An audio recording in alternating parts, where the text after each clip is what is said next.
नमस्कार। आप देख रहे हैं ग्लोबल भारत। मैं अतिथि शर्मा। आज हमारी इस पॉडकास्ट में जिस शख्सियत से हम आपकी भेंट कराने वाले हैं, जिसका इंटरव्यू करने वाले हैं, वो प्रतापगढ़ में किसी परिचय के मोहताज नहीं है। 30 साल पहले जब उन्होंने कानून की डिग्री को हासिल किया तो लोगों को न्याय दिलाने के लिए एक तरीकाबद्ध रूप में उन्होंने संघर्ष किया। हम अपने इस पॉडकास्ट में आज प्रतापगढ़ के वरिष्ठ अधिवक्ता राम मिलन शुक्ल जी से आपका परिचय कराते हैं। सर, स्वागत है आपकी इस पॉडकास्ट। जी धन्यवाद। सर, आज आप इस पॉडकास्ट में आए। 30 साल पहले जब आप लॉ के क्षेत्र में आए थे सर, तो आपने क्रिमिनल को ही अपना क्यों लक्ष्य माना कि हम क्रिमिनल में ही वकालत करेंगे और उसमें ही हम आगे बढ़ेंगे? कौन थे आपके गुरु जिन्होंने आपको क्रिमिनल की शिक्षा दी? एक्चुअली मैं पहले माननीय उच्च न्यायालय में वकालत करना चाहता था, किंतु घरेलू परिस्थितियां कुछ ऐसी थी जिस कारण मुझे जिला मुख्यालय पर आना पड़ा। जब मैं जिला मुख्यालय पर आया तो क्रिमिनल के स्वर्गीय श्री कन्हैयालाल पांडे जी बहुत अच्छे वकील थे। तो मैंने उन्हीं के सानिध्य में वकालत की शुरुआत किया और मैं उनके साथ जो है करीब 8 महीने जूनियरशिप में काम किया और 8 महीने बाद जो है मैं फिर सेल्फ अपना वकालत शुरू किया। 8 महीने का 8 साल का एक लंबा संघर्ष रहा जी। आज के समय में सर कचहरी की स्थिति ये है कि केसेस बढ़ रहे हैं जी। तो सर किस तरह के केसेस जो हैं आज कचहरी में ज्यादातर देखने को मिल रहे हैं और उस पर आप अपना क्या विचार देना चाहते हैं? ज्यादातर मुकदमे तो क्रिमिनल साइड में जो आ रहे हैं वो सबसे ज्यादा मिसयूज हो रहा है SC/ST एक्ट का, दूसरा डावरी एक्ट का, और तीसरा इस समय जो है जो ये छेड़खानी और इसमें रेप संबंधी मुकदमे हैं, इनकी बारिश जैसी आ रही है। और इसकी वजह यह है कि इसमें ज़्यादातर लोग जो है अपने दुश्मनी निकालने के लिए और अपनी छोटी छोटी बच्चियों का उपयोग कर रहे हैं, जिससे जो है इनकी संख्या ज़्यादा बढ़ रही है। सर, जैसे बात करें सर छेड़खानी की, अगर सर कोई इनोसेंट आदमी जिसे उसके बारे में जानकारी नहीं है और अगर उसको इस तरीके के मुकदमे में फंसा दिया जाता है तो उसका कैरियर एक चैलेंजिंग पॉइंट बन जाता है। जी। तो किस तरीके से सर उससे बचा जाए? अब उससे बचने का तरीका यही है कि बहुत सारी बातें जो है इसमें आई। अभी कानून में संशोधन हुआ जिसमें इन्होंने DNA टेस्ट के लिए अनिवार्य कर दिया। एक Krishna Kumar Malik versus state of NCT Delhi का केस लाया था सुप्रीम कोर्ट का, जिस पर उन्होंने सुप्रीम कोर्ट ने ये कहा जो है कि रेप के मामले में या छेड़खानी के मामले में उसका जो है पीड़िता का 164 का बयान जो है मस्ट है। और ज़्यादातर कोशिश ये रहती है कि इन्वेस्टिगेशन में त्वरित किया जाए उसको। लेकिन पुलिस वाले भी जो है उसको लिंगर करते रहते हैं, क्योंकि बहुत सारी लड़कियां रहती हैं वो अपने उसमें जो है जो सही बात रहती है उसको कहने के लिए तैयार रहती हैं, लेकिन जो बनावटी बातें रहती है उसको कहने के लिए तैयार नहीं रहती। लेकिन घर वालों का दबाव या जो बैक से पैरवी करता रहता है उसका दबाव, तो इन सब चीज़ों से आता है। तो इसमें ज़्यादा जरूरी रहता है उसका DNA टेस्ट कराया जाए, ज़्यादा जरूरी रहता है कि उसका जो है बल्कि नार्को टेस्ट भी कराया जाए।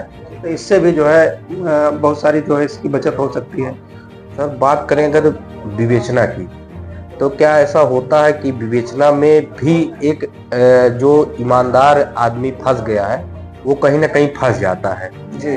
विवेचना को लेकर आप कैसे देखते हैं? अब विवेचना, फेयर विवेचना तो नहीं हो रही ना। जैसे पुलिस का विवेचना का एक विंग अलग कर देना चाहिए। अगर विवेचना की विंग अलग कर देंगे तो उससे जो है बहुत सारी फेयर इन्वेस्टिगेशन होगा। जब फेयर इन्वेस्टिगेशन होगा तो मुकदमे कम होंगे। आपके सर इस 30 साल की वकालत में कभी आपको लगा कि सर ये जो विवेचना हुई है इसमें आदमी को पूर्णतः गलत फंसा दिया गया है? जी, बहुत सारे मुकदमे हमारे सामने ऐसे आए हैं जिसमें इन्वेस्टिगेशन से वास्तव में जिसकी मतलब व्यक्तिगत जानकारी भी ऐसी रही है कि हाँ ऐसा कुछ नहीं हुआ है, लेकिन विवेचना से उनके खिलाफ चार्जशीट आ गई सीधा से। चूंकि कोई भी पुलिस अधिकारी या जो विवेचक हैं वो पेन नहीं लेना चाहते हैं, वो सत्य की तरफ जाने नहीं चाहते हैं। उनका 2 इशू रहता है। पहला इशू तो ये रहता है कि जो लिख के चलिए आगे बढ़ाइए, छोड़िए, उसको एक पार्ट ऑफ नौकरी समझ करके जो उस तरह से करते हैं। जैसे फेयर इन्वेस्टिगेशन करें तो फेयर इन्वेस्टिगेशन में बहुत सारी चीजें जो हैं छन करके आएंगी। जैसे अभी आपके न्यूज चैनल के माध्यम से ही जानकारी हुई, एक कोई एक्सीडेंट हुआ था यहाँ कोहड़ौर थाने में। यहाँ के कप्तान साहब ने जो है उसकी फेयर इन्वेस्टिगेशन कराया और फेयर इन्वेस्टिगेशन में ये हुआ जो है कि वो एक्सीडेंट का मामला निकला, हत्या का मामला निकले नहीं। तो इस तरह से फेयर इन्वेस्टिगेशन करवाने पर बहुत सारी बातें हैं, जो बहुत सारे लोग हैं जो निर्दोष लोग हैं बच जाएंगे। हमको याद है कि यहाँ सत्येंद्र अंतिल SP थे, लीलापुर में एक हत्या हो गई। एक प्रधान जी थे, वो प्रधान जी जो है जब घटना हुई तो अपने घर पर बैठे हुए थे। पता चला घटना हो गई, जो है दोनों पक्ष से मारपीट हुई थी। पता चला घटना हो गई, जो है घटना होने के बाद जो है वो गए वहां, तो ये 112 नंबर को डायल किया और सबको जो है बुलाया, और बुलाने के बाद जो उनको मेडिकल एड के लिए भिजवा दिया दोनों पक्ष को। लेकिन उसमें दूसरे जो वर्तमान प्रधान थे वो लगे हुए थे, तो जो पूर्व प्रधान थे उनको उसमें मुलजिम बना दिया, और पुलिस ने उनके पास से फर्जी रिकवरी दिखा करके और उनका चालान कर दिया। 302 में अंदर चले गए। उनकी पत्नी आई हमारे पास, जो है बोले सर ऐसे ऐसे है, और जो घर में वो बैठे थे उसका उनके पास वीडियो था, और जो वहां गए और गाड़ी पलटवा रहे थे उसका वीडियो था, और मारपीट के समय वहां मौजूद नहीं थे उसका और लोगों ने वीडियो बनाया था। ये सब था जो है, तो हमारे पास आया तो हमने एक प्रार्थना पत्र उसका बनाया। हमने कहा ये वीडियो ले जाकर के तुम किसी वकील को लेकर मत जाना वहां, आप अकेले जाओ, जो है कप्तान साहब से मिलो। और कप्तान साहब सत्येंद्र अंतिल सर थे, वो मिले और उन्होंने कहा कि ठीक है, अगर तुम्हारा ये वीडियो सही निकल गया तो मैं गारंटी कि उसको छुड़वा दूंगा। उसके बाद वो जेल में है, उसका हस्बैंड जी, वो आया। उसके बाद जो और एक चीज और कहा तुम किसी को अगर एक पैसा दिए तो फिर से उसको जेल भेज दूंगा। बाद में जो छूट गया, क्योंकि मैं एसपी ऑफिस या और जगह में जाता नहीं हूँ, तो बाद में जो एक बार हमारी कप्तान साहब से मुलाकात हुई, हमने कप्तान साहब को धन्यवाद दिया। हमने कहा कम से कम आपने ये किया कि उसको न्याय मिला। जो है कि नहीं, हमको जानकारी हो गई कि वो गलत फंसा हुआ है, तो उसका 169 आया, बाकी लोग वो छूटा, और बाकी लोग जो है जो सही थे वो जेल गए। अच्छा सर, तो फेयर इन्वेस्टिगेशन का ये रहता है कि फेयर अगर आप इन्वेस्टिगेट फेयर करें, जैसे कभी कभी ये होता है कि थाना अध्यक्ष भी अपने उच्च अधिकारियों को गलत सूचना दे देते हैं जी। अगर किसी तरफ से वो इंटरेस्टेड है तो गलत सूचना दे दिए, तो उच्च अधिकारियों को ये चाहिए जो है कि अपने स्तर से भी उसकी जांच करवाना चाहिए कि क्या ये जो थाना अध्यक्ष कह रहे हैं, जो ये सच्चो कह रहे हैं, ये सही है, या जो हम जानकारी कर रहे हैं वो सही है। जब इस तरह से कर लेंगे तो दूध का दूध पानी का पानी हो जाएगा। सर, जांच में जो है कहीं ना कहीं जांच का असर रहता है कि एक आम इंसान, विवेचना में तो जांच का असर रहता है। जैसे मान लीजिए विवेचना, गलत विवेचना करके आपने चार्जशीट लगा दिया, तो वो तो ट्रायल से ही छूटेगा, और ट्रायल झेलने में जो है 7-8 साल लग जाएंगे। तब तक जो है उसका करियर भी उसमें फंसा हुआ है, अब और भी उसको मानसिक पीड़ा हो रही है, आर्थिक पीड़ा हो रही है, ये सब भी हो रहा है। सर, अगर कोई आदमी जेल चला गया और बाद में सर उसे पता चला कि ये तो ईमानदार आदमी था, इसका कहीं रोल ही नहीं था, तो इस कंडीशन में फिर वो क्या कर सकता है? अब इस कंडीशन में वो यही कर सकता है कि वो जो है मानहानि का दावा करे, यही कर सकता है, मानहानि का दावा करे, कंपनसेशन के लिए करे, ये सब है। लेकिन सर उसका तो करियर, हाँ करियर तो है ही, वो तो है ही है। ये इसीलिए तो क्या है, जो इसमें बाढ़ आ रही है, आप अधिकतर आप देखिए जो मारपीट के मामले होते हैं, मारपीट के मामले में छेड़खानी घुसेड़ देते बीच में जी। जहां मारपीट हो रही है वहां छेड़खानी के इंटेंशन कैसे हो सकता है? लेकिन पुलिस वाले लिखते भी हैं, और पता चला उसमें वो उसका 164 करवाया, तो जो झूठी बोलना है उसको तो 164 में भी वही बात बोलेगी वो। लेकिन यह है कि जैसे मॉडेस्टी डिस्ट्रॉय का आशय, मारपीट हो रही, 4 लोग मारपीट कर रहे हैं, उसमें एक महिला पहुंच गई, बोले साहब हमारी तो मॉडेस्टी डिस्ट्रॉय कर दिया। मॉडेस्टी डिस्ट्रॉय तो वहां नहीं हुआ ना, वहां इंटेंशन मॉडेस्टी डिस्ट्रॉय का नहीं था ना जी। अगर आप ना गई होते तो क्यों ऐसा होता? अब अगर मारपीट है तो मारपीट ही होना चाहिए। तो इन सब बिंदुओं पर जैसे इन्वेस्टिगेट करें, फेयर इन्वेस्टिगेट करें, तो ये सब मामले कम हो जाएंगे। आज 500 मुकदमों की बाढ़ आई हुई है, और एक तरह से ये हो गया जो है कि साहब बहुत महिलाओं को बहुत परेशान कर रहे हैं, सब कर रहे हैं। अगर उसमें करें तो 80% मामले वो झूठे निकलेंगे, पाक्सो के। क्योंकि छोटी बच्चियां जो है, उन छोटी बच्चियों को अपने भविष्य के बारे में कोई ज्ञान नहीं है, वो भी कच्चा घड़ा है। वो जैसे घर वाले मोटिवेट किए वैसे वो बोल दी। लेकिन और अगर उनको इस बात का ज्ञान होता, मैं ये नहीं कहता हूं जैसे 60% मैं झूठा कर रहा हूं, 40% सही भी होते हैं, लेकिन ये है कि 60% इस तरह के मामले जो है, पाक्सो एक्ट के मामले 60% केवल फंसाने के लिए।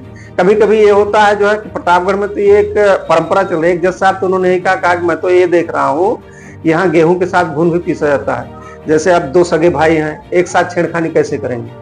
रेप के मामले में कैसे इन्वॉल्व होंगे? बाप बेटे कैसे इन्वॉल्व होंगे? लेकिन सब कर रहे हैं, मुकदमे हो रहे हैं, लड़ रहे हैं, चार्जशीट भी आ रही है। आश्चर्यजनक बात तो ये है,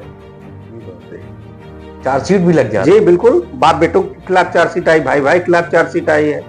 लेकिन क्या संभव है ऐसा? लेकिन हो रहा। तो सबसे ज्यादा जरूरी जो है फेयर इन्वेस्टिगेशन का है, जांच का एक अलग जी बिल्कुल, और जांच की एक विंग अलग होना चाहिए, जिससे जो है लॉ एंड ऑर्डर जो मेंटेन करेंगे वो अलग रहे, और जो विवेचना करेंगे वो अलग रहे। अलग विवेचना की विंग रहेगी, फेयर इन्वेस्टिगेशन होगा, क्योंकि उनका क्या है वो प्रभाव नहीं रहा। दूसरी चीज, जिस थाने का मामला उस थाने के विपरीत थाने से अगर विवेचना कराएं तब भी सही हो सकता है। वो जा करके वहां स्पॉट देखेंगे, जांच करेंगे, सही है गलत है क्या है। आप थाने वाला तो इंटरेस्टेड हो सकता है ना, किसी से जो रोज मिलता जुलता है तो, लेकिन जब दूसरे थाने वाला है तो वो तो नहीं इंटरेस्टेड रहेगा। ये आपने बहुत पॉइंट वाली बात कही कि किसी दूसरे थाने से जांच कराई जाए जिससे चीजें क्लियर हो जाए। जी सर 30 साल हो गए सर आपको वकालत करने जी कचहरी में। जी। कभी खुद में ऐसा गिल्टी महसूस हुआ कि ये दोषी था, मैंने इसको छुड़ा दिया? एक्चुअली एक बात मैं 306 का मुकदमा कर रहा था, फास्ट ट्रैक कोर्ट थे, जज साहब थे। उसमें जो है एक महिला अपने बच्चे सहित जो है वो घर के अंदर दरवाजा बंद करके और सुसाइड कर ली। सत्यता ये थी कि वो गरीबी के कारण जो है अपने बच्चे को लेकर के सुसाइड की थी और उसका हस्बैंड बीमार रहता था। ससुराल वालों ने उनको मुकदमा कर दिया, ट्रायल हुआ। ट्रायल होने के बाद जो है जो सत्यता थी यही मैं लेकर के चला। तो जज साहब आए, तो मतलब जज साहब ने उसको फैसला किया और वो भी उसको ये पता था कि आज हमको इसमें कन्विक्शन होगा। तो आया, कहा साहब कितने दिन सजा होगी? हमने कहा भाई जाओ देखो सजा वजा होती नहीं है और इससे सजा लायक तुम्हारा केस नहीं, लेकिन जैसा तुम्हारा वो होगा। जज साहब ने उसमें फैसला किया और एक्विटल कर दिया। एक्विटल करने के बाद जो है जज साहब ने कहा कि शुक्ला जी ये बताइए फैसला आपने देखा? हमने कहा सर देखा। कहे सही बात क्या है? हमने कहा सर सही बात तो मैंने भी नहीं पूछा था क्या है, और पूछना भी नहीं चाहिए कि सही क्या है गलत क्या है। आप जो है जो केस आया है उस केस का आप डिफेंस लीजिए, मतलब उसको आप डिफेंड करिए। और कैसे करेंगे? जैसे कभी कभी होता है अगर सही चीज मालूम रहती है तो वो मुकदमा करने को मन नहीं कहता है। जैसे मान लीजिए दोषी है, वो आया तो अपने को भी गिल्टी फील होती है कि ये इसने अपराध किया है और इसको जो है बचाना थोड़ा से वो लगता है कि हाँ हम भी जो है इसके पाप के भागीदार होंगे। तो इसलिए उसके बारे में हम लोग कभी जानकारी नहीं करते क्या सही है क्या गलत है। केस आया उसके अनुसार जो है हम लोग आगे प्रोसीड करते हैं। केस आया तो उस तरीके से आप आगे बढ़ जाते हैं। जी।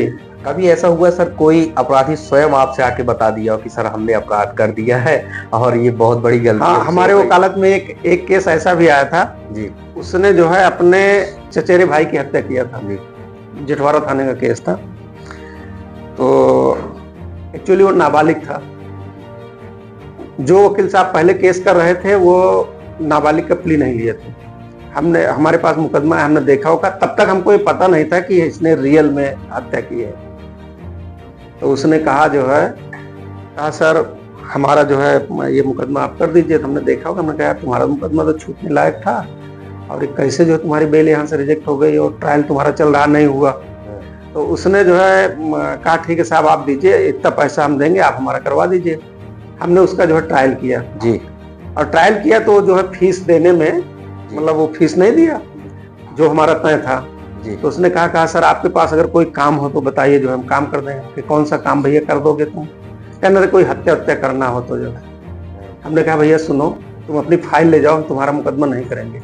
जब तुम अपने चचेरे भाई की हत्या कर दिए हो तो तुम्हारे ऊपर कैसे विश्वास किया जाए कि तुम कब किधर जो है हो जाओगे। और हम अपराधियों को मुकदमा नहीं करते हैं जी, कि उनको जो है हम अपराध का बढ़ावा दें और अपराधियों को मुकदमा करें। ये वाला काम मैं नहीं करता हूँ कि आप कोई दूसरा वकील कर लीजिए जो है, और हम नहीं करें। उसकी बेल होने के बाद जो है फिर उसका ट्रायल हमने छोड़ दिया। अभी भी उसका ट्रायल चल ही रहा है। अच्छा, अभी उसका ट्रायल चल रहा है जी। आपको आके बता दिया, इस वजह से आपने जी बिल्कुल। और बाद में हमने पता किया तो ये जानकारी कि हाँ उसने सही प्रॉपर्टी के लालच में जो है अपने चचेरे भाई के ने, उसके फादर ने 2 मैरिज की थी। तो पहली वाली बीवी का वो बच्चा था जिसका हत्या उसने कर दिया और दूसरा ये था। सर जैसे आजकल बात करें एक अच्छे वकील, अच्छे लॉयर को लेकर, क्लाइंट कचहरी में आते कि हमें न्याय दिलाने में किसी अच्छे योगदान हो, अच्छे अधिवक्ता का, इसको सर आप कैसे देखते हैं? क्या क्या गुण होने चाहिए? हमारा तो पहला सिद्धांत ये है कि सबसे ज्यादा जो है आप ईमानदारी से अपने प्रोफेशन के प्रति कार्य करें जी। जैसे हम जो है जो क्लाइंट से जो फीस लेते हैं वो मुकदमा करने की फीस लेते हैं, पार्टी बनने की फीस नहीं लेते हैं। हम सेल्फ पार्टी हो जाएं तो हमारे और क्लाइंट के बीच में कोई अंतर नहीं रह गया। क्लाइंट उसका अपना काम है, हमको अपना काम अपनी ईमानदारी से करना चाहिए। जितने आप केस को स्टडी करेंगे, जितना आप केस को पढ़ेंगे, जितना आप कानून पढ़ेंगे, लेटेस्ट नॉलेज गेन करेंगे केस लॉ का, उसके आधार पर आप केस को अपने सेट करेंगे, आपको उसमें रिलीफ मिलेगी। पहले से तैयारी करके जी, पहले से ही। जैसे अगर आप पढ़ते रहेंगे आपको लेटेस्ट केस ला क्या आ रहा है, अभी जैसे आजकल जो चल रहा है वो ये लोकेशन पे, मोबाइल फोन के लोकेशन और सीडीआर पे जी अभी लेटेस्ट सुप्रीम कोर्ट का केस ला 10 मार्च को डिसाइड हुआ, जिसमें सुप्रीम कोर्ट ने ये कह दिया जो है कि जब तक 65B एविडेंस एक्ट का सर्टिफिकेट नहीं है तब तक वो एविडेंस में ग्राह्य नहीं है। इलेक्ट्रॉनिक साक्ष्य जो है एविडेंस में ग्राह्य हुई, लेकिन उसके लिए 65B का जो है वो होना चाहिए। जैसे आपने पेश कर दिया कि हाँ साहब जो है ये हमने फोटो खींचा था, ये किया था, जहां से आपने जैसे ये बनाया, आपने इसकी वो सीडी बनवाया या जो है पेन ड्राइव बनवाया, तो जहां से आपने पेन ड्राइव बनवाया उसने ये कि हाँ मैंने इसमें कोई छेड़छाड़ नहीं किया है, जैसे था एज इट इज जायज है, और इस तरह से तभी वो एविडेंस सारी एविडेंस हुई, और उसके बाद जो है उसी इलेक्ट्रॉनिक साक्ष्य के आधार पर जो है कन्विक्शन हुआ। तो सुप्रीम कोर्ट ने कहा कि 65B के अभाव में जो है सुप्रीम कोर्ट ने एक्विटल कर दिया उसी। तो अभी इन सब चीजों को, जैसे आजकल ज्यादातर केसेस जो खुलासे हो रहे हैं वो यही सीडीआर और लोकेशन से हो रहे हैं। तो सीडीआर लोकेशन से हो रहे हैं, तो उसमें लेटेस्ट इलेक्ट्रॉनिक साक्ष्य में किस तरह से आप पेश करेंगे और कैसे साबित कराएंगे और क्या आप क्रॉस एग्जामिनेशन करेंगे, उस पर डिपेंड करता है। तो आप जब उसको पढ़े रहेंगे तभी आपको जानकारी होगी कि हाँ 65B क्या है, आप उसको कैसे सर्टिफिकेट लाएंगे, कैसे वो करेंगे। जैसे सर बात करें, अब आजकल जैसे वीडियो आते हैं, मर्डर का कोई वीडियो सर अपलोड हो जाता है और तमाम चीजें हैं, वही सबूत बन जाते हैं आगे चल के। सर अब एआई का जमाना है, तो सर कैसे उसको क्लियरेंस मिलेगा कि ये एआई का वीडियो है या आदमी? इसीलिए तो 65B जो जोड़ा एविडेंस एक्ट में, अभी तो बीएसए में जो भारतीय साक्ष्य अधिनियम जो लगा उसका 63 हो गया जी। पहले एविडेंस एक्ट का 65B था, तो उसमें यही तो जोड़ा जो है कि एआई का है, बनावटी है कि नहीं बनावटी है, तो जहां से आप उसको उठा रहे हैं इसको उससे पता चले, तो उसी से तो प्रूव करेंगे उसको। एक बात सर निकल के आई, 30 साल की वकालत में कभी आपको सर कोई ऐसा केस मिला जिसमें आपको लगा हो कि न्याय मिलना बहुत कठिन है आज के समय? हाँ जी, एक वकालत में हमारे जो, जैसे हमने 89 में हमने अपना इंडिपेंडेंट प्रैक्टिस शुरू किया है। 89 में जब इंडिपेंडेंट प्रैक्टिस शुरू किया तो एक पहले पंडित मदन जी थे, यहाँ के क्रिमिनल के बहुत अच्छे वकील थे, और एक पंडित श्रीराम मिश्रा जी थे, वो भी क्रिमिनल के बहुत अच्छे वकील थे जी। तो 307 का क्रॉस केस 323 का था, और 307 को चार्ज के स्टेज पर अल्टर होकर के वो 307 जो है 324 में हो गया। और 324 में हो गया तो उसमें जो है करीब 9 इंजरी थी इंजर्ड को, और वो इंजरी चाकू की थी। तो वो केस हमारे पास आया, चूंकि वो 79 का केस था जी, आया हमारे पास 89 में, बड़ा पुराना केस था, जेएम कोर्ट में था। वो आया, हमने देखा जो है, तो हमारे ये समझ में आया कि बहुत सीनियर वकील थे, और ये 307 के केस का 323 का क्रॉस केस बनवाए हैं। तो ये तो जो है इसको कन्विक्शन 100% है, कन्विक्शन होगा। और हमारे पास वही 307 वाला जो है पंडित मदन जी खत्म हो गए थे, उनके खत्म होने के बाद जो है वो हमारे पास आया ट्रायल। हमने देखा, हम कहे यार ये तुम्हारा मुकदमा बहुत कठिन है। ऐसा करते हैं कि इसमें जो है हम, चूंकि हम इंडिपेंडेंट प्रैक्टिस शुरू किए थे, बस्ता अलग किए थे, तो अपने को लगा कि हो सकता है हमारी बदनामी होगी। नया क्षेत्र फतनपुर थाने का केस था, तो हमको लगा कि हमारी बदनामी होगी, तो इससे अच्छा है चलो इसमें किसी सीनियर को भी कर लेते हैं। तो हमने उसमें सीनियर को भी इंगेज किया, आए, एविडेंस आई, और हम जो है, चूंकि पुराना केस था, माननीय उच्च न्यायालय से उसकी मॉनिटरिंग हो रही थी, तो और उसी बीच जो है, मतलब हमको तो ये था कि वो कन्विक्शन का केस है। उसी बीच जो है पंडित श्रीराम मिश्रा जी थे, उनको कैंसर हो गया था, और वो इलाज कराने मुंबई चले गए। उनके जूनियर लोग थे, जस्ट मॉनिटरिंग हो रही थी, पुराना केस था 79 का, और तो उन्होंने कहा कि भाई देखिए अब इसको जो है हम किसी के एग्जेम्पशन नहीं देंगे, आप सारे क्लाइंट जो है दोनों पक्ष के आएंगे। दोनों पक्ष के सारे क्लाइंट बुलाने लगे, क्लाइंट भी आने लगे। तो हमारे क्लाइंट में जो है एक जो मुलजिमा थी, बुढ़िया थी बहुत, उसकी करीब 80 साल उम्र थी जी। और जब उसको सेकंड फ्लोर पर कोर्ट थी, तो उसको जो है उसके बच्चे लोग लेकर के गए। तो जज साहब ने पूछा कि किस मुकदमे में है ये, तो बताया साहब जो है ये उस मुकदमे में है, और इसकी आप देख ली, इसको गोद में उठा कर लेकर के आ रहे हैं, ये चाकू चलाने लायक है, ये चाकू तो चला नहीं पाएगी, और चाकू की जो है क्रॉस केसेस है, कहना अच्छा दोनों लोग लिखिए जो है कि हमको और कोई गवाही नहीं देना है। तो हमने उसमें लिखा जो है कि साहब मुझे तथ्य की और कोई गवाही नहीं देना। हमने कहा साहब फॉर्मल बुला लीजिए। उन्होंने लिखा जो है, उनके जो जूनियर वकील साहब, उन्होंने लिखा श्रीमान जी मुझे और कोई गवाही नहीं देना। हमने कहा साहब इन्होंने तो लिख दिया, उनको कोई गवाही नहीं देना है, अब आप एविडेंस क्लोज करके जो है 313 करवा दें सर, ये बुजुर्ग है मुक्ति पा जाए। जज साहब को भी उसके ऊपर दया आई और उन्होंने बुलाया सारे मुलजिमानों को, कहा सुनो घर जाकर के गोला वाला मत दगाना और चलो अभी हम तुम्हारा जजमेंट कर देते हैं। उन्होंने 313 किया फर्स्ट मीटिंग, सेकंड मीटिंग जो है उसका 313 के बाद बहस सुन के उसी दिन जजमेंट कर दिया, एक्विटल कर दिया। एक्विटल करने के बाद और उसमें एक मुलजिम नहीं आया था जो क्रॉस केस वाला 323 मुकदमे का, एक मुलजिम नहीं आया था तो उसका 313 भी नहीं हुआ, उसमें डेट लग गई। और वो एक थाना मानधाता का एक केस उसी नाम बनाम का था, तो उनके जो वकील साहब तो गए साहब उसमें कौन सी डेट लगाए हैं, उन्होंने बताया साहब फला डेट लगाया, जो डेट उसमें लगाया वो इसमें भी लगा दो। जो मानधाता थाने का क्रॉस केस का मुकदमा था जो उसमें लगता था उस डेट उसमें लग गई, हमारा क्लाइंट छूट करके चला गया। तो ये मतलब उसको ये मैं जानते हुए कि हाँ उसको कन्विक्शन होगा, लेकिन जो है उसकी अवस्था देख करके और सब जो है फिर बाद में वो भी एक्विटल हुआ, दोनों एक्विटल हुए।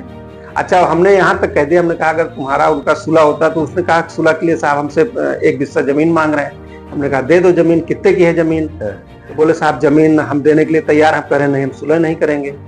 तो एक मुकदमा वो हमारे उसका था जिसमें आया कि हाँ कन्विक्शन हो सकता था, वो एक्विटल हुआ। सर आपने भी जैसे गवाह का जिक्र किया जी, क्या लगता है आज के समय में जैसे लोग आते हैं गवाही देते हैं, या बहुत सारे केसेस ऐसे होते हैं लोग आके झूठी गवाही दे देते हैं जी। इस पे जैसे सर अगर कोई आदमी झूठी गवाही दे रहा है और बाद में ये पता चलता है इसने इस व्यक्ति ने झूठी गवाही दे दी, उसके लिए सर क्या सजा है और आप इसको कैसे देखते हैं? देखिए झूठी गवाही देने के लिए 3 वर्ष की सजा का प्रावधान अभी बीएनएस में बनाया गया है जी, सेक्शन मेरे ख्याल से 248 होगा जी, या जो भी हो, क्योंकि नए सेक्शन अभी पूरे कंठस्थ नहीं है जी, लेकिन यह है कि उसमें उपबंध बनाए गए हैं झूठी गवाही देने का। और पहले भी था कि जो झूठी गवाही दे, लेकिन इसका जो है कोई पैरामीटर था नहीं, कैसे आप साबित करेंगे झूठा है सही है क्या है। क्रॉस एग्जामिनेशन का जो वो बनाया गया यही कि उसकी सत्यता जांचने के लिए क्रॉस एग्जामिनेशन का बन दिया गया। भारतीय कानून में भी था, पहले भी था, इसीलिए गवाहों से जीरा की जाती है, उसी से पता चलता है कि सही बोल रहा है कि झूठ बोल रहा है। अच्छा, क्रॉस एग्जामिनेशन से, और इसीलिए इन होल एविडेंस पढ़ी जाती है, मतलब चीफ अकेले नहीं पढ़ी जाएगी, जो उसका क्रॉस एग्जामिनेशन है वो इन होल पढ़ी जाएगी, दोनों पक्ष का, दोनों का जो है मतलब जीरा चीफ और क्रॉस दोनों जो है तब एविडेंस तैयार होगी, अच्छा बनेगी, उसी के आधार पे फिर जजमेंट। जी जी। सर कभी कोई ऐसा गवाह आया जिसने कहा कि साहब गवाही मेरा नाम तो आ गया है और हमें धमकी मिल रही है सर हम गवाही नहीं देंगे, फाइट करते हैं यहाँ से कि हम गवाही दें? हाँ खैर ये भी इस तरह के भी मुकदमे आए हैं, लेकिन अभी तो कल हमारे पास एक मुकदमा आया, उसको गवाही में नाम डाल दिया तो उसको पता ही नहीं था। अच्छा। वह कहा साहब हम जानते नहीं, कुछ नहीं जानते, नाम पड़ गया, नाम पड़ गया उसका। तो कभी कभी होता भी ये है कि जैसे पुलिस वालों ने, अब तो ये हुआ कि अभी जब आप 180 का बयान लेंगे तो उसकी ऑडियो रिकॉर्डिंग करेंगे। अच्छा, तो ऑडियो रिकॉर्डिंग से तो ये हो जाएगा जो है कि ये सही है कि गलत है। अब जो है ऑडियो रिकॉर्डिंग सहित अगर जब दाखिल होगा तब ये होगा कि वो उससे मुकर नहीं पाएगा। तो अब सही और गलत का एक इसीलिए तो निकाला गया है ऑडियो रिकॉर्डिंग के साथ उसका 161 हो, 180 में होता है, 180 बीएनएसएस में ऑडियो का रिकॉर्डिंग करके ऑडियो रिकॉर्डिंग होगा। और ये जैसे मान लीजिए पुलिस गिरफ्तारी कर रही है तो उसकी फोटोग्राफी होगी, उसकी वीडियोग्राफी होगी। अच्छा, गिरफ्तारी रिकवरी इनकी सबकी जो है 105 बीएनएसएस में ये बन दिया गया, इनको लेके जा रहे हैं। जी बिल्कुल सर मतलब मेरा एक क्वेश्चन ये था कि जैसे गवाहों को लेकर आज भी इस तरीके के हैं कि लोग धमकी देते हैं और गवाह मुकर जाते हैं, उनका जैसे जान का खतरा बना रहता है, नहीं साहब हम तो कहाँ आके फंस गए, अब हम देना ही नहीं चाहते, अब हमारे जान को खतरा है। उस कंडीशन में वो क्या करें, उनके पास तो कोई ऑप्शन ही नहीं रहता। नहीं, उनको तो गवाहों की सुरक्षा के लिए भी जो है एक कमेटी बनी हुई है जिसमें माननीय डीएम साहब, एसपी साहब, जिला जज साहब, अच्छा, तो कमेटी जो उनको सुरक्षा मुहैया कराएगी जब तक गवाही उनकी, मतलब अगर उनको इस तरह का कोई वो है तो वहाँ प्रार्थना पत्र देंगे तो कमेटी जो उनको सुरक्षा मुहैया कराएगी। सुरक्षा लेकर गवाही अपना दे सकते हैं, बिल्कुल दे सकते, मतलब डरने की बात नहीं, डरने की बात नहीं। नए क्रिमिनल के वकील क्षेत्रों में जो आना चाहते हैं, वकालत करना चाहते हैं क्रिमिनल के क्षेत्र में, उनमें सर उनके आपका 30 साल का अनुभव रहा, उनके लिए आपका क्या संदेश है? अब उनके लिए संदेश है कि अगर वास्तव में वकालत करना चाहते हैं तो उनको जो है लेटेस्ट कानून की जानकारी पढ़ना, केस पढ़ना। हम आपको बताएं, हम एक मुकदमे में, ये जब राजा भैया का पोटा वाला मुकदमा चल रहा था जी, तो क्रॉस एग्जामिनेशन के लिए हम भी जबलपुर गए हुए थे। तो एक श्री सुशील कुमार जी सुप्रीम कोर्ट के क्रिमिनल के सीनियर काउंसिल, वो हमको जो है कहे कितने बजे आप डिस्कशन को आ रहे हैं, तो मैं डिस्कशन के लिए गया तो उन्होंने बताया जो है कि बताइए क्या क्या वायलेशन है। तो हमने कहा साहब सेक्शन 100 का वायलेशन है, CRPC का सेक्शन 102 का है, ऐसा। उन्होंने कहा कि 102 क्या है पढ़िए। तो हम जितना जानते थे उतना हमने, जो हमको याद था वो हमने एक्सप्लेन कर दिया। नहीं वकील साहब आप किताब लीजिए, पढ़िए। किताब लिया और किताब लेने के बाद उन्होंने हमको उसका 3 इंटरप्रिटेशन बताया और कहा वकील साहब वकालत ये है कि जो आपके क्लाइंट को सूट करे वो जज के दिमाग में भरिए, ये एडवोकेसी। आपके हम साहब पढ़े हैं, आप अभी पढ़े हमारे सामने, आपको मैं 3 इंटरप्रिटेशन, ये नहीं हो सकता, ये नहीं हो सकता, ये नहीं हो सकता। हमने कहा सर हो सकता है। तो उन्होंने कहा आप जितनी बार पढ़ेंगे उतनी बार आपको कुछ ना कुछ मिलेगा। और सत्यता यह है कि जैसे हम तो बेल वगैरह ड्राफ्ट करते हैं तो पहले FIR पढ़ते हैं, फिर जो जो सेक्शन लगे उन सेक्शन के इंग्रेडिएंट्स पढ़ते हैं और पढ़ने के बाद तब ड्राफ्ट करते हैं वो इंग्रेडिएंट्स हैं कि नहीं हैं, और हैं तो कौन कौन से हैं, कौन कौन से मिस कर रहे हैं। तो आप जब वो बात आप अपने उस पर जज के सामने रखेंगे तो आखिर वो उसी कानून के हिसाब से तो जज फैसला करेगा। जी बिल्कुल। आपकी सर अवस्था भी हो चुकी है लगभग 65 वगैरह। नहीं हमारी 63 है। 63 जी। आज के दौर में आप कितने घंटे सर पढ़ाई करते हैं? अब आप ये समझ लीजिए कि हम तो जैसे शाम को ऑफिस में 6 बजे से बैठते हैं, तो कभी 9 बजे, 6 से 9 ये हो गया, और सुबह 8:30 बजे से बैठते हैं पौने 10 बजे तक। तो फाइलें सब हम देखते हैं, फाइल पढ़ते हैं, बेल लिखवाते हैं और सब करते हैं, जो जीरा करना, बहस करना और आवश्यकता अनुसार। बाकी ये है कि चूंकि हमारे पास केसेज हैं तो उस हिसाब से हम उसकी तैयारी करके नहीं जाएंगे तो कोर्ट ऑफ लॉ में खड़े होंगे तो फिर वही केवल हंसने का ही वो होगा, इसीलिए हम हमेशा अपडेट रहते हैं। लगभग 5 से 6 घंटे आप सर खुद लगभग। जी जी जी। कोर्ट के बाद? जी जी जी। 63 साल की उम्र में सर बहुत बड़ी बात। अब वकालत में सबसे बड़ा वो यही है कि आपको जिंदगी भर पढ़ना है और जिंदगी भर सीखना है। और कोई वकालत के क्षेत्र में कोई ये कहे कि हम बहुत माहिर हो गए हैं तो माहिर नहीं हो सकता। वो जो है नए चीजें हमेशा आपको सीखना है। हम वकालत में आए एक तब कंप्यूटर का शुरुआत हुई थी। हमारे पास एक फेक नोट का केस था। एक इंस्पेक्टर साहब आए थे, मैं उसमें था कि कंप्यूटर पकड़ा गया, फर्जी नोटें पकड़ी गई, बता इस कंप्यूटर से निकाला गया था। हमारा एक जूनियर था, CBI में इंस्पेक्टर हो गया, शुक्ला था। तो उसने हमको बताया कहा सर ये चीजें पूछ लीजिए, जो चूंकि कंप्यूटर से था, उसको जानकारी थी कंप्यूटर के बारे में, उसने हमको बताया। जूनियर था, बताया, और हमने उसी लाइट में जो है क्रॉस एग्जामिनेशन किया, बाद में वो मुकदमा छूटा। तो सीखने तो आप किसी से भी सीख सकते हैं भाई, कोई जरूरी नहीं है कि हम ही जो है सबसे बड़े वो हैं। आप जूनियर लड़के भी हैं जिनको शार्प माइंड है, कोई चीजें आई वो बताए, हो सकता है आपके केस को सूट करे, वो चीजें पकड़ में आ जाए। जी बिल्कुल। ये केस के लिए सर बहुत महत्वपूर्ण है। हाँ, पढ़ना बहुत महत्वपूर्ण है, बिना पढ़ाई के तो आगे संभव ही नहीं। वकालत के क्षेत्र में अगर आपको सही वकील बनना है तो पढ़ के ही बनना है। और जैसे भाई हमारे तो घर में कोई वकील नहीं था, हम तो किसान परिवार से थे, और किसान परिवार से आकर के हम वकालत में जो है अपना शुरुआत किए। और शुरुआत करने के बाद हमारे मन में ये था जो है कि हाँ हम भी एक अच्छे वकील के रूप में जाने जाएं, इसलिए जो है हम केवल और इधर उधर कहीं भटके ही नहीं, केवल वकालत किया, एक ही लाइन हमेशा। जैसे शुरुआती टाइम जब कोई भी एडवोकेट आता है या वकील बनता है, संघर्ष करता है, तो कैसा कहा जाता है कि 5 साल उसके जीवन में no money only for success. इसको सर आप कैसे देखते हैं जब आप एंट्री किए थे? हमने जब एंट्री किया तो उस समय हम 87 में हमने एंट्री किया था जी।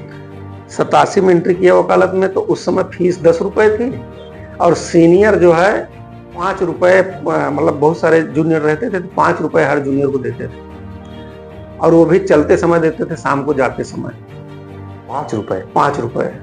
भाई 10 रुपए तो फीस भी तो थी, 10 रुपए 20 रुपए यही फीस थी जी।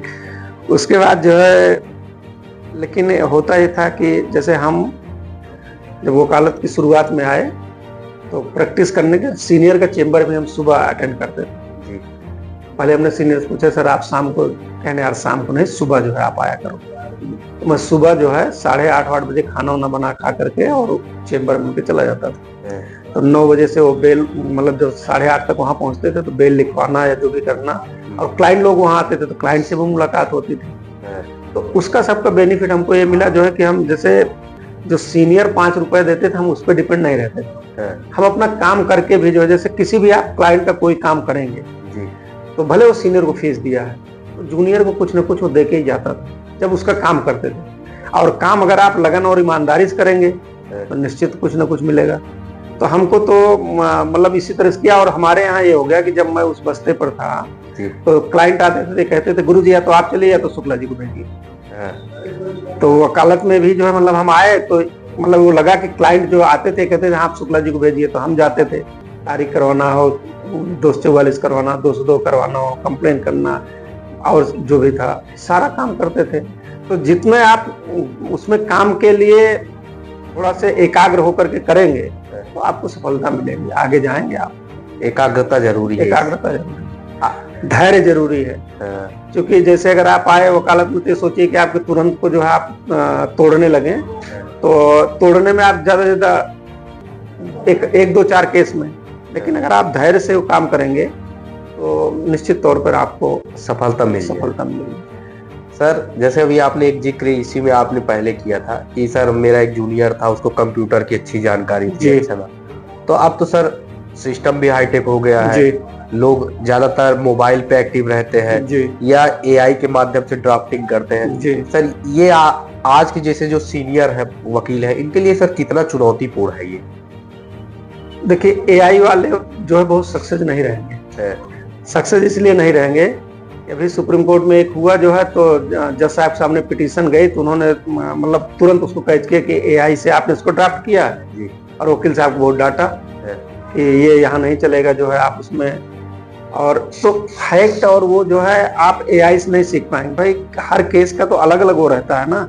ऐसा तो जरूरी है नहीं कि आपका केस पूरा जैसे एआई वाले ने बनाया उसी तरह का रहे। आपका केस तो अलग अलग है, जैसे अलग अलग तरह की बातें आती हैं उस हिसाब से। तो जब तक आप उसको नहीं पढ़ेंगे उस पे तब तक जो है एआई से आप कितने दिन वकालत कर लेंगे। एआई वाले तो केवल आपको जो है ये बताएंगे वो बताएंगे, बहुत सारे केसला भी तो ऐसे बताते हैं जो उसमें रहते ही नहीं है। आप ढूंढने लगिए या उसका इंटरप्रिटेशन ही गलत कर देते हैं जो आपको न सूट करे, और वो हाई फाई बनाने के लिए उसको कर देते हैं, बाद में दिक्कतें आती हैं। अच्छा ये सर जैसे ड्राफ्टिंग को लेकर आप जब आए होंगे तो लिख के ड्राफ्टिंग करते थे जी, अब लोग कंप्यूटर से निकालते हैं, सीनियर के पास नहीं जाना चाहते।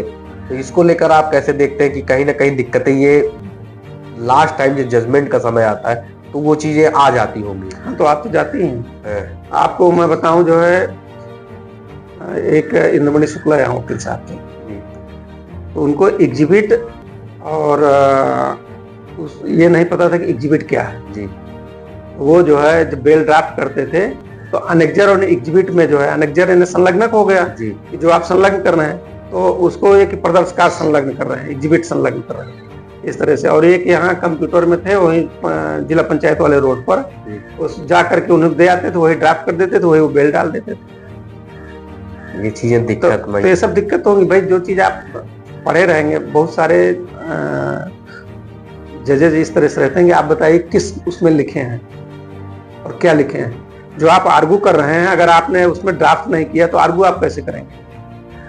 बहस अगर आप कर रहे हैं तो वो चीज होना भी तो चाहिए। ये बात आपने बहुत पॉइंट वाली बात कही कि ड्राफ्टिंग जो किए आप उसको पूरा समझिए जी। सर अगर बात करें जैसे अब अधिवक्ताओं की भी संख्या बढ़ रही है कोर्ट में, लोग वकालत के क्षेत्र में आ रहे हैं, बहुत सारे ऐसे लोग आ जा रहे हैं सर जो जिनका पहले बैकग्राउंड अपराधी किस्म का है या वो वकालत करके कचहरी में आ जा रहे हैं। इसको सर आप कितना चुनौतीपूर्ण मानते हैं? भविष्य में क्या क्या दिक्कतें आएंगी सर? इस पे सर क्या ऐसा कानून आना चाहिए? अब अगर कानून तो देखिए अभी थोड़ा से रजिस्ट्रेशन में बार काउंसिल ने प्रतिबंध लगाया कि अब पुलिस वेरिफिकेशन होगा, आपराधिक किस्म के हैं, जैसे कंसील्ड किया, छिपाया, रजिस्ट्रेशन करवाया, उनका रजिस्ट्रेशन कैंसिल हो जाएगा, ये सब हो जाएगा। ये सब चीजें जो है, जैसे जो ये लॉ कॉलेज बहुत धड़ल्ले से खूब खुले बहुत सारे, जैसे अभी हम लोग जब पढ़ते थे तो प्रतापगढ़ जनपद में एक भी लॉ कॉलेज नहीं था। आज प्रतापगढ़ जनपद में मेरे हिसाब से कम 10 कॉलेज लॉ कॉलेज। तो लॉ कॉलेज की इतनी ज्यादा मान्यता देना, क्लासेज उनका न चलना, पढ़ना न पढ़ना, ये सब भी जो है। और फिर वो लोग आए चूंकि उनकी जो आपराधिक प्रवृत्ति के लोग इसमें एंट्री किए, तो आपराधिक प्रवृत्ति की जो है एंट्री, वो जमीन कब्जा करना और सब करना, अपराध से, चूंकि अपराध से ज्यादा पैसा मिलता है, वकालत से तो उतना पैसा मिलेगा नहीं, तो इसलिए जो है उनकी एंट्री खतरनाक है। और उसका एक वजह यह भी होगी कि आपको जो है जीरा करने वाले और बहस करने वाले वकील नहीं मिलेंगे। ये तहसील और चकबंदी अदालत से भी बदतर स्थिति हो जाएगी आने वाले समय में। ये सर मतलब चिंता का विषय है। चिंता का विषय है, बिल्कुल चिंता का विषय है सर। गवर्नमेंट इस मतलब आपराधिक प्रवृत्ति के लोगों की एंट्री चिंता का विषय है कचहरी के लिए। सर ऐसे सर जमीन वाली, जैसे अभी आपने बात किया कि जमीन कब्जाते हैं, अगर सर किसी की जमीन पे कब्जा हो तो वो तुरंत क्या ऐसी प्रक्रिया अपनाए जिससे उसको लाभ मिल जाए कि उसकी जमीन बच जाए? अब कानून में उपबंध तो बहुत दिए गए हैं, लेकिन वो इसका इम्प्लीकेशन जो है वही तो कठिन है जी। पब्लिक परेशान क्यों है? इसीलिए तो परेशान है, इम्प्लीकेशन ही उसका नहीं हो पाता। सही तरीके कानून है, उसमें उपबंध दिए गए हैं, लेकिन उसका इम्प्लीकेशन नहीं होगा। इम्प्लीकेशन करने वाले कौन है? पुलिस है। जांच कहीं ना कहीं प्रभावित कर दे रही है जी। सर बहुत सारे ऐसे जूनियर हैं जो वाकई में वकालत करना चाहते हैं जी। सीनियर उतना फीस उनको नहीं दे पाते हैं, अलग अलग मजबूरियां होती हैं, तो क्या गवर्नमेंट से ऐसा कोई नियम आना चाहिए जो अच्छे से वकालत करे, उन लोग को कुछ भत्ता मिले? हाँ जी, बिल्कुल आना चाहिए, क्योंकि नए वास्तव में जो वकालत करने आए हैं जी, नए लोगों को जो है बहुत सारी दिक्कतें होती हैं जी। और जैसे वहाँ झारखंड गवर्नमेंट जो है 5,000 रुपए पर मंथ जी जूनियर वकीलों को 5 साल तक स्टाइपेंड दे रहे हैं। तो इसी तरह की व्यवस्था मेरे ख्याल से प्रत्येक राज्य में लागू होना चाहिए, जिससे जूनियर वकील सरवाइव कर सकें और ये वकालत का क्षेत्र भी बचा रहे। क्योंकि जब उनके लिए सर्वाइवल का वो नहीं रहेगा तो कहीं दूसरी जगह जाएंगे जी। या उनकी जो आवश्यकताएं हैं उसकी पूर्ति नहीं होगी तो दूसरा तरीका अपनाएंगे जी। तो वो दूसरा तरीका ना अपनाएं और दूसरे क्षेत्र में भी ना जाएं, वकालत के क्षेत्र में थोड़ा वो इंटरेस्ट लें, इसके लिए तो उनको जीने के लिए कुछ चाहिए ना। मतलब आप मानते हैं कि ये चुनौतीपूर्ण है? बिल्कुल चुनौतीपूर्ण है। अच्छा, दूसरी चीज ये है कि जैसे मान लीजिए किसी सीनियर के पास गए और उस सीनियर के पास जो है 20 जूनियर हैं या 10 जूनियर हैं, तो अगर उसने जो है 100 200 रुपए भी दिया तो उसके 2,000 चले गए और जूनियर को यही लगा कि हमको 100 रुपए मिला। तो अब ये सब दिक्कतें रहती है, तो ये सब जूनियर जो उस पर डिपेंड नहीं रहेंगे। जब स्टाइपेंड मिलने लगेगा तो उस पर डिपेंड नहीं रहेंगे और सीखेंगे, फिर रुचि लेकर के तैयारी करेंगे उस हिसाब से। कोई ऐसा जूनियर आया सर आप 30 साल की वकालत में लगा हो कि हाँ ये सीखना चाहता है, करना चाहता है, लेकिन कहीं ना कहीं बैकअप का सपोर्ट नहीं मिल पा रहा है इसको? अब वो एक जूनियर हमारे पास आया, तो जैसे हम भी सारे जूनियर्स को शुरू में 50 रुपए पर जूनियर देते थे जी। तो एक जूनियर आया तो उसने कहा कि सर हमारा तो जो है 50 रुपए में नहीं हो पाएगा। हमने कहा बेटा जो है फिर कोई दूसरा बिजनेस कर लो, क्योंकि वकालत है, आपको ये लग रहा है कि हमको सीनियर 50 रुपए दे रहे हैं, लेकिन हमारे पास 10 लोग हैं, हमने 10 लोगों को दिया तो हमारा तो इतना गया और देना भी हमको इसी में से जो मिला इसी में से देंगे, कोई हम घर से तो देंगे नहीं, हमको वकालत मिल रहा है उसी में से हम आपको भी शेयर कर रहे हैं। बिल्कुल। अच्छा, ज्यादातर जो है जैसे बहुत सारे जूनियर रहते हैं इस तरह से उनको ये लगता है कि हम अगर दिए तो उनको थोड़ा एक्वर्ड लगता है, उनको जैसे क्लाइंट के गए उसका कोई काम किए, अरे भाई इनको कुछ दे देना। अब वो जो क्लाइंट से पैसा पाते तो उनका उत्साह बढ़ता है, देखिए मैंने उनका ये काम किया तो ये हमको जो है क्लाइंट नहीं दिया, तो उनको ये लगता है कि हमारा इंडिपेंडेंट जो है क्लाइंट से हमको जो मिला ये हमारी इंडिपेंडेंट आय है, आमदनी जो है इंडिपेंडेंट हुई। हमारा देना जो है वो पारितोषिक हो गया, क्लाइंट का देना जो है उसकी फीस हो गई। तो ज्यादातर ये मैं करता हूँ कि हाँ क्लाइंट से आप इन्हें को दीजिए, जाइए आप अपना ये काम करवा के लेके आइए, तो इससे जूनियर का काम करने का भी इंटरेस्ट बढ़ेगा, उसको उससे पैसा मिला, उससे उसका लगाव भी हुआ। 30 साल की वकालत में सर कोई ऐसा भी जूनियर आया जिसने कहा मुझे पैसा नहीं चाहिए गुरुजी, काम ही सीखना? हाँ बिल्कुल, ऐसे भी आए थे और ऐसे आए, ऐसे सक्सेस भी हुए। हमारे कई जूनियर हैं जो इस समय जीरा भी कर रहे हैं, भैंस भी कर रहे हैं, इंडिपेंडेंट प्रैक्टिस कर रहे हैं। नाम बता दीजिए। अलख कुमार पांडे हैं, हमारे जूनियर थे, आज जो सेशन तक में अपीयर हो रहे हैं आज के डेट जी। में। और एक आध नाम जो अलख हो गए, मनोज मिश्रा हो गए, ये भी इंडिपेंडेंट कर रहे हैं। खुद ही और संघर्ष। विवेक तिवारी हैं जो महामंत्री हुए थे, वो भी हमारे जूनियर थे। कौशलेश तिवारी जो भी महामंत्री, वो भी हमारे जूनियर थे। सब इंडिपेंडेंट काम कर रहे हैं। सबसे चहीता जूनियर कौन रहा सर आपका? अब चहेता सभी चाहते थे, जो काम हमको चाहता वही था जो हमारे साथ काम करता था, ईमानदारी से करता था। एक हमारे साथ जो है रजनीकांत मिश्रा जूनियर हमारे थे, सबसे ऑनेस्ट जूनियर थे। वो बहुत अच्छा काम करते थे, अच्छी उनकी राइटिंग थी, सीखते भी थे। सहयोग के माध्यम से वो जी आगे गए। जी जी मतलब ला में संघर्ष है लेकिन ईमानदारी और धैर्य। जी जी जी धैर्य है। अब जब तक आप मेहनत, क्लाइंट से आप जब तक नहीं जुड़ेंगे, अब मेहनत करें। जैसे अगर आप किसी क्लाइंट को टीच करके पैसा लेंगे, एक क्लाइंट 10 जगह जाकर के जानकारी करता है कि किस चीज का कितना होता है। इसलिए दाल में नमक के बराबर आप खाइए, जो आपका वाजिब हो वही लीजिए और उसका काम करिए। आपको कुछ ना कुछ दे के जाएगा जो आया है। भाई जो क्लाइंट आया हुआ है वो आपसे लेने कुछ नहीं आया, आपको देने ही आया है। अब आपको लेने की कला होनी चाहिए, तभी वो आपको देगा। तभी वो आपको देगा। सर एक जैसे अक्सर देखने को मिलता है, आप लोग तो सर 30 साल की वकालत हो गई, बड़े बड़े केस हैंडल किए हैं। कभी कभी ऐसा भी होता है सर कि उस केस में आप रुचि लेते हैं, बाद में केस जीत भी जाते हैं। तो जिस तरीके से वकील के ऊपर घटनाएं होती हैं, आपराधिक घटनाएं होती हैं, बहुत सारे वकीलों की जान भी चली जाती है, इसको लेकर सर क्या मांग करते हैं कि वकील प्रोटेक्शन एक्ट लागू होना चाहिए? सर ये कितना जरूरी है? नहीं, एडवोकेट प्रोटेक्शन एक्ट तो लागू होना चाहिए, इसलिए कि जो भले वकील हैं उनका प्रोटेक्शन तो जरूरी है ही, वो तो लागू होना चाहिए। सुरक्षा मिलनी चाहिए। जी बिल्कुल मिलनी चाहिए, गवर्नमेंट से मांग जी करते जी हैं। बिल्कुल। सर एक जो आजकल समाज में सर केसेस बढ़ रहे हैं परिवार न्यायालय के, जी बहुत सारी संख्या बढ़ रही है परिवार न्यायालय कोर्ट के बाहर, तो सर इसको लेकर आप कैसे देखते हैं? भविष्य में इसकी क्या दिक्कतें आने वाली? पारिवारिक न्यायालय के जो मुकदमे बढ़ रहे हैं, इसके लिए कुछ हद तक समाज भी दोषी है। समाज दोषी इसलिए है कि पहले क्या था कि जो एक दूसरे का रिश्ता जुड़वाते थे तो कहीं न कहीं वो रिश्ते से जुड़े रहते थे और वो लोग बिचौलिया करते थे। अब बिचौलिए की जो पोजीशन है वो खत्म हो गई जी। मतलब एक दूसरे से जो है शादी जुड़वाने का, ये सब करने का ये प्रचलन खत्म हो गया, सहनशीलता खत्म हो गई है।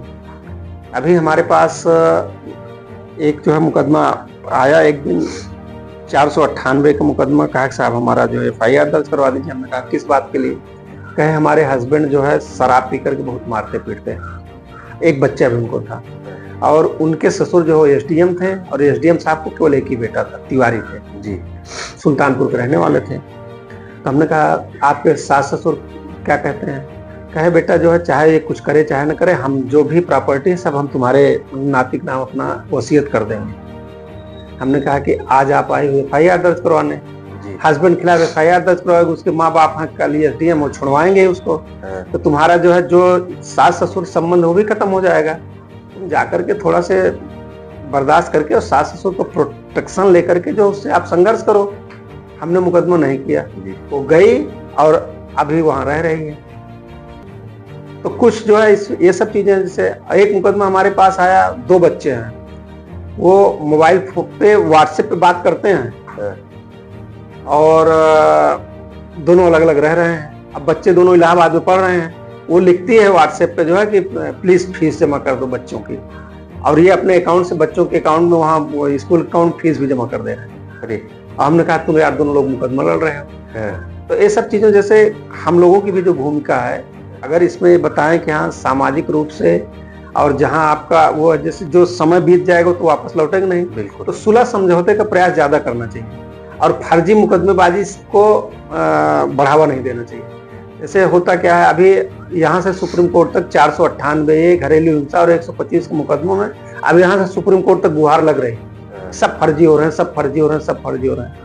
यहाँ एक एक जिलों में 3-3, 4-4 अदालतें जो है परिवार न्यायालय चल रही हैं। तो थोड़ा सा भी हो तो सहनशीलता, ऐसा कौन सा घर है जहाँ मियाँ बीवी झगड़ा नहीं होता है? लेकिन आज सुबह झगड़ा हुई तो शाम को सुलह भी हो जाती है। तो ये सब चीजों को थोड़ा सा बढ़ावा जैसे हम ही लोग देते हैं, ला अभी 125 कर देंगे, 498 कर देंगे, घरेलू हिंसा कर देंगे, परेशान हो जाएंगे और नाक रगड़ेंगे, ये करेंगे। अरे भाई जो एक सामाजिक व्यवस्था बने उस व्यवस्था को बनाए रखिए ना। अब बनाए रखने के लिए जो है ये है कि आप थोड़ा अवॉइड करिए इन सब मुकदमेबाजी से, बताइए जो फर्जी चल रहे हैं। जैसे एक मुकदमा 3 मुकदमा जो पैदा करते हैं अपने पैसे के लिए, वो मत पैदा करिए, रोकिए इसको। इसको रोकिए। सर जैसे एक बात आती है निकल के, अभी शुरू में ही बात हुई थी, जैसे रेप जैसी जघन्य अपराध में अगर किसी व्यक्ति को फंसा दिया जाए और फिर उसके पास क्या त्वरित 3 ऑप्शन बताइए सर जिससे उसको तुरंत बचाव मिल सके, क्योंकि इसमें गिरफ्तारी का ऑप्शन होता है, जेल चला जाएगा, किया भी नहीं है, तो उस कंडीशन में वो क्या बचाव करे या कहाँ जाए, किसके पास? अब इसका कोई पैरामीटर है ही नहीं। अब स्थिति तो ये है कि 2 झूठे मिल जाएं, झूठ बोलने वाले 2, और एक महिला कोई तैयार हो जाए, चाहे जिसको लपेट दे, इसी के ऊपर मुकदमा हो। भाई हो ही रहा है ना। अभी आपको अगर याद हो, जो बाद में चीफ जस्टिस ऑफ इंडिया थे, उनके खिलाफ वहां के स्टाफ ने ही जो है एक एलिगेशन लगाया, बाद में वो राज्यसभा चले गए, नाम नहीं याद आ रहा हमको। तो अब ऐसे तो एलिगेशन लगाने वाले लगा रहे हैं, इसका कोई पैरामीटर नहीं है। इसका पैरामीटर यही है कि ये जब तक क्रॉस एग्जामिनेशन नहीं होगा और सब चीजें नहीं होगा, तब तक जो है वो उसके बचाव कोई वही नहीं है।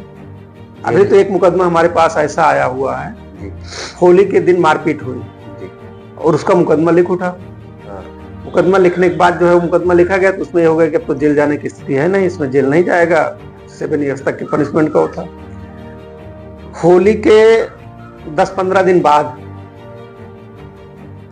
उसने होली के 5-6 दिन बाद की एक घटना दिखाकर, काल्पनिक घटना दिखाकर 156 दिन में दरखास्त दिया, उस पर मुकदमा दर्ज करने का ऑर्डर हो गया, मुकदमा दर्ज हो गया, रेप का मुकदमा दर्ज हुआ, उसका 164 का बयान हुआ, मेडिकल हुआ। अब मेडिकल में कुछ आना नहीं है क्योंकि काल्पनिक घटना ही था, झूठा घटना था, और उसमें 3 लोग जेल चले गए, अभी भी जेल में है। जेल भी चले गए? हाँ, जेल चले गए। अब उसमें जैसे अब आप देखिए कि वो पीड़िता, जिस पीड़िता ने इसका मुकदमा लिखाया है 156(3) से, रेप घटना के 1.5-2 महीने बाद 156(3) से ये मुकदमा लिखाया है 156(3) से 1.5 महीने बाद। और 1.5 महीने बाद जब मुकदमा लिखाया तो उसमें वो पीड़िता चुटहिल थी, जो मारपीट का मुकदमा हुआ था, उसका आयोग सामने बयान हो रहा है। तो उस समय जो है, और उसी के जब आयोग सामने बयान हो रहा है तो उसके पहले वो अपना बता रहे हैं कि साहब हमारे साथ जो है इन्होंने गलत दुष्कर्म किया है। तो वो बात आयोग को नहीं बता रही, वो बात अपने माँ बाप को नहीं बता रहे, वो कब बता रहे हैं? 1 महीने बाद। तो इस तरह से मुकदमे हो रहे हैं फर्जी। अक्सर लोग कचहरी आते हैं सर, जब केसेस हार जाते हैं तो अंदर से टूट जाते हैं। इसको लेकर आप उनको क्या बताना चाहते हैं कि सर जैसे अनुभवी जो वकील होते हैं वो भी मेहनत करते हैं, लेकिन कहीं ना कहीं कमियां रह जाती जिसकी वजह से हार होती है, तो इसको आप सर कैसे देखते हैं? अब मुकदमे में तो हमने तो हमको याद है, हमने एक मर्डर केस किया था जी, वास्तव में वो फर्जी मुकदमा था और उसमें उसको आजीवन कारावास सजा हुई। और उसमें गलती मुझसे कहाँ हुई, पोस्टमार्टम वाले डॉक्टर साहब आए थे तो उसमें जीरा में मैंने ही खुद जो है एक सवाल गलत पूछ लिया था, और अंत में वही सवाल जो है उसके सजा का कारण बना। और उसका पछतावा मुझे आज तक है कि काश अगर मैं कुछ ना पूछा होता, अब वो सवाल ना पूछा होता, तो शायद वो एक्सप्लेन ना होता और वो बच सकता था, बच जाता। इसका पछतावा आज भी है जी। तो एक पॉइंट, पट्टी थाने का मर्डर केस था और उसमें 6 महीने के बच्चे को उसने बताया साहब जो है कि हम शौच करने गए थे तो फला, और उससे आबादी मुकदमा चल रहा था जी। अब वो आया जो है हमारे बच्चे के गला दबा के हत्या कर दिया। तो अब उसमें जो है मरा तो, चूंकि गला तो उसने दबाया, और वो दबाया इसलिए जो है कि वो बीमार था, उसका इलाज चल रहा था, इलाज से वो परेशान थी, लेकिन पट्टीदार को फंसा दिया, वो जेल में, अभी भी जेल में हो सर। बहुत फर्जी मुकदमा, मतलब वास्तव में फर्जी मुकदमा था, इसलिए कि उसका और उसके कोई नहीं है, उसकी एक माँ थी वो मर गई, वो अकेला है जेल में, कोई उसका पैरवी करने वाला नहीं। अगर जैसे सर मान लीजिए कोई आदमी जेल चला जाए, कोई पैरवी करने वाला नहीं, इस कंडीशन पे उसके पास कोई ऑप्शन होते हैं? अब तो ऑप्शन आ गया है, जो है सरकार ने एक जो है डिफेंस काउंसिल की एक टीम बनाई हुई है और उनको सरकार जो है 50,000 रुपए स्टाइपेंड देती है। एक चीफ है और 2 जो है एक्स्ट्रा है, ये तीनों लोगों को पूरा टाइम, मतलब सरकार खुद जो है पूछती है कि अगर आपकी आर्थिक स्थिति ठीक नहीं है, आप वकील करने की स्थिति नहीं है, तो हम आपको वकील मुहैया कराएंगे। और प्रतापगढ़ का तो सौभाग्य है कि जो है वास्तव में अच्छा काम करता है। अच्छा, जो यहाँ पे है जी, वो अच्छा काम सीडीएस कर में रहा वो महावीर यादव हैं, वो अच्छा काम करते हैं। पहले मानिक बाबू जूनियर थे, है। क्रिमिनल में अच्छा काम करता था वो। अब भी जो है वो काफी जो है अच्छा, और इस पे थोड़ा कोर्टे भी रहती कि भाई इसका कोई नहीं है। बहुत सारे कोर्टे तो ऐसे इसी ग्राउंड पे बेल कि इसका कोई नहीं है, इसको बेल दो यार, मर्सी में मर्सी में। ये बड़ा बड़ा मिल जाता है हाँ, इसमें। हाँ, सर, सोशल मीडिया का जमाना है, जी, लोग उत्साह में आके किसी को गाली बक दे रहे हैं, किसी के बारे में कुछ लिख दे रहे हैं, बाद में उनको पता चलता है वो ये लगता है कि यार हमने गलत कर दिया और अब तो वायरल हो चुका है, या किसी की वीडियो को गलत तरीके से अपलोड कर देते हैं। सर, ये कितना उनके लिए हानिकारक हो सकता है कानूनी दृष्टि से? अब अगर उसमें जोड़ घटान करके किए हैं तो आईटी एक्ट का अपराध जिसने जोड़ घटान करके किया उसके खिलाफ बनेगा जी। अब बाकी जो अगर आप बोले हैं तो वो सोशल मीडिया पे अगर आप कोई ऐसी चीज बोल दिए हैं और मानहानि कारक है उसके लिए, तो उसका दंड उसको मिलेगा। लेकिन जिसने उसको वायरल किया और जोड़ घटान करके किया है तो वो जो है उसके लिए आईटी एक्ट में दोषी होगा। सजा मिले 67 आईटी एक्ट में 3 इयर्स तक का पनिशमेंट है, उसमें बन दिया गया, जा सकते हैं जेल के। जी बिल्कुल।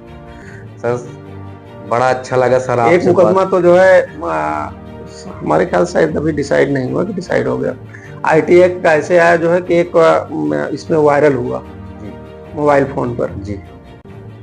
तो मोबाइल फोन पर जैसे कोई चीज वायरल हुआ तो कहाँ से वायरल हुआ, तो पहले तो इन्वेस्टिगेटिंग अथॉरिटी को यही जानकारी करना चाहिए किस नंबर से वायरल हुआ है और फिर उसके पास कहाँ से आया है। जब तक उसकी ओरिजिन नहीं साबित होगी तब तक तो जो है वो पनिशबल हुआ ही नहीं। इसीलिए 65 भी जोड़ा गया। और इसको सिद्ध करिए, पहले उसको सिद्ध करिए तभी इसमें कुछ हो पाएगा। जी।